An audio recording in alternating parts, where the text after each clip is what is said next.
김남국 의원의 60억 코인 관련 고소 고발이 줄을 잇고 있습니다. 과연 수사로까지 이어질 수 있을까요? 자세한 내용 법조팀 심가연 기자와 알아보겠습니다. 어서 오십시오. 심 기자, 오늘 김남국 의원이 검찰에 고발을 당했습니다. 네, 그렇습니다. 오늘 오전 이종배 국민의힘 서울시 의원이 대검찰청에 고발장을 제출하면서 수사를 촉구했습니다. 정직하게 땀 흘려 일하고 있는 국민을 배신한 것이며 청년들이 투자한 돈을 등쳐먹은 파렴치한 살해 사건입니다.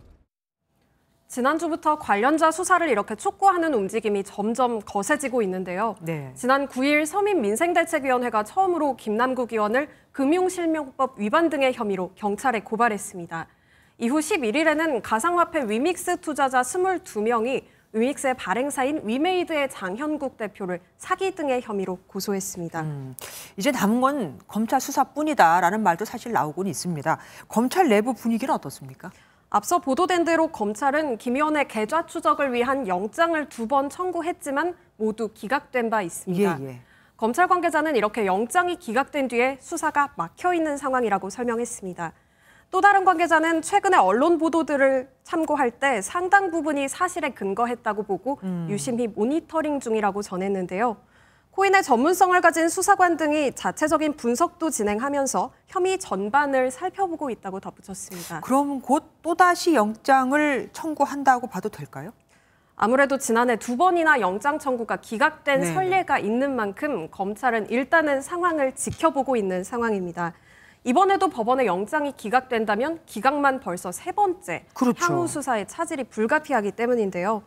다만 미공개 정보 이용과 입법 로비 등의 그 사이에 추가된 의혹이 있는 만큼 시간을 두고 관련 혐의를 좀 더 탄탄히 다져서 영장을 다시 청구할 전망입니다. 그리고 김 의원이 에어드롭, 그러니까 무료로 코인을 배당받았다는 그 에어드롭과 관련해서도 처벌이 가능한 건지 아닌지 그것도 궁금합니다.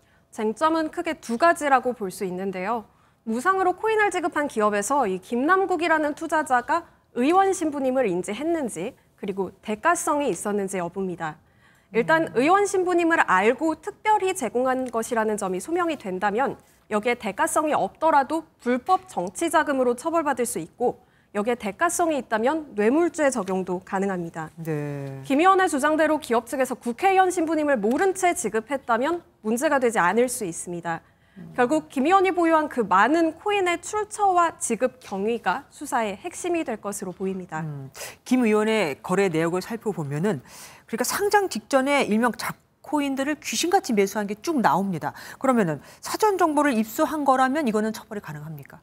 그렇지 않다는 게 현행법의 허점입니다. 네. 일반 주식과 달리 코인 등의 가상자산은 자본시장법의 적용을 받지 않습니다. 설령 김 의원이 미공개 정보를 이용해서 사고판 사실이 밝혀지더라도 자본시장법을 적용한 처벌은 어려울 것이라는 게 전문가들의 판단입니다. 하긴 김남국 의원은 미공개 정보를 이용한 적이 없다 이렇게 주장하고 있잖아요. 네, 김 의원은 정보를 얻을 만한 핵심 관계자는커녕 코인 회사의 말단 직원조차 만난 적이 없었다며 그럴 생각도 기회도 없었다고 주장했습니다. 결국 수사를 통해서 자금의 흐름을 파악하고 혐의를 가려나가야 할 텐데요. 범죄 혐의가 일부 소명돼야만 영장 발부 단계에서 더 나아갈 수 있는 만큼 향후 수사 상황을 계속 지켜봐야 할 것 같습니다. 이대로라면 뭐 따로 법적으로 처벌할 수 있는 건 없다고 봐도 과언이 아니네요. 지금까지 심가현 기자와 뉴스추적 함께했습니다. 안녕하세요. 김주하입니다.